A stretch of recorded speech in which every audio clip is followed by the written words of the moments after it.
The resting potential is that voltage across the membrane when no action potential is firing. In a typical muscle cell, it's about minus 90. In a typical nerve cell, it's about minus 70, all right, millivolts.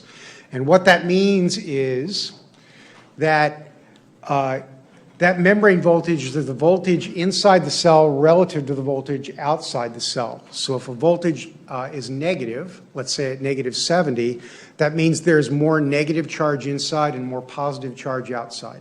And the inside is negative relative to the outside. Okay? That is by convention. I did not make that rule up. It was made up probably sometime in the 1950s. And it's too late to change it now. Though some of you may think that it should be by the time we're done. Okay. So that resting potential is established by ion gradients generated by pumps like the sodium-potassium pump across the membrane. All right? And what you get are ion gradients across the membrane. You know that we have high sodium on the outside, low on the inside. That's an ion gradient. And that, combined with the permeability of those ions to the membranes, which means the number of open channels for our purposes for the most part, will determine what the resting potential is. And when that permeability changes, you generate an action potential because you change the voltage. And I know that is a bunch of gobbledygook that I just spit out. That means nothing to you, so I'm going to try to make it mean something to you now.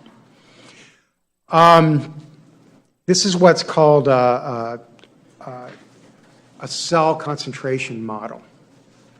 We have two sides of a membrane here. This is the I side, let's say, inside, and this is the E side, let's say, outside or extracellular, all right? And right now, that membrane is not permeant to any ions, okay? There are no channels open.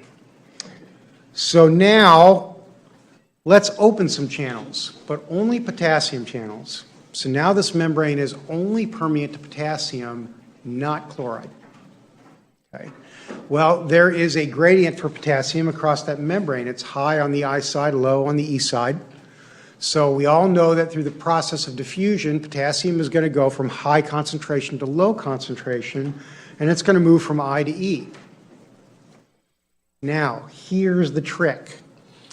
As that happens, the outside, the E side, becomes positively charged because I have an excess, a very slight excess, of potassium on the outside relative to the inside now.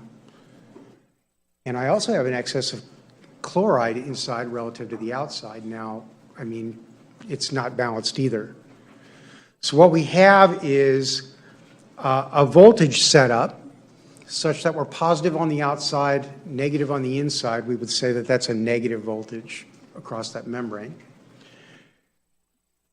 Now, as the positive charge is generated here, and as this potassium moves more and more across and more positive charge accumulates, and that voltage gets bigger and bigger, more negative and more negative, this positive charge is going to repel the potassium, which is also positively charged. So despite the fact that there's a concentration gradient there, that potassium is not going to want to move from I to E. So the more potassium moves from I to E, the more positive charge you have on the E side, and the more the potassium is repelled, and the less it wants to move.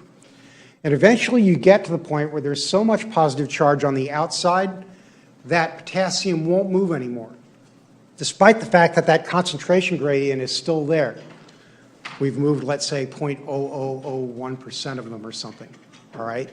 Concentration gradient's still there, but now I've got enough positive charge on this side of the membrane for the potassium to not diffuse down its gradient anymore because positive charges repel.